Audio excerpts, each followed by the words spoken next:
Bronchitis અને pneumonia એ એક જ અંગના બે જુદા જુદા એરિયામાં થતા સોજા, ચેપને લીધે પણ હોઈ શકે, જી, ચેપ વગર પણ હોઈ શકે. ઓકે. મારા હાથ ઉપર એસિડનું ટીપું પડ્યું ને અહીંયા સોજો થઈ ગયો, બરોબર.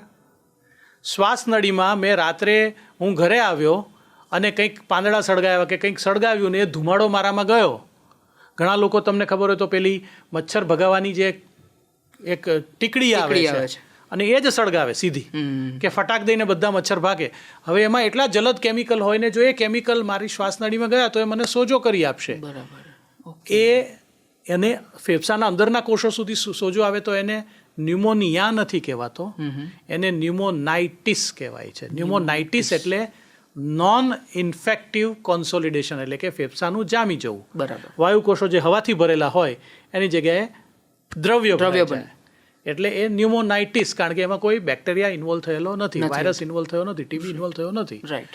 પણ જો આવું કંઈક કર્યું હોય, મોટે ભાગે બહેનો એસિડ નાખે રસોડામાં, એસિડ નાખે બાથરૂમમાં ધમધમાવીને, અને ત્યારે કશું મોઢે બાંધ્યું ના હોય, અંદર જાય અને 2 કલાક 3 કલાક પછી જોરથી ખાંસી આવે, શ્વાસનળી રૂંધાવા માંડે, કારણ કે અંદર શ્વાસનળીની અંદર કુમળી ચામડી જે હોય એને મ્યુકોઝા કહીએ, એ સૂજી જાય અને આ રીતે થાય, આવા શ્વાસ ચડવાનું શરૂ થાય. કે છે દમનો હુમલો, પણ ના, એ બ્રોન્કાઇટિસ. કંજંક્ટિવાઇટિસ એટલે આંખ લાલ થવી, ફોલિક્યુલાઇટિસ એટલે વાળનો મૂળ લાલ થવો, આ નાની ફોડલીને આપણે ફોલિક્યુલાઇટિસ કહીએ.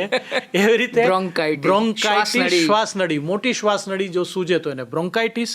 અને મેં કીધું ને વાળથી એ પાતળી નળીઓ જે છે વાયુકોષ સુધી લઈ જાય ત્યાં થાય, નાની નળીઓ એને બ્રોન્કિયોલાઇટિસ કહેવાય.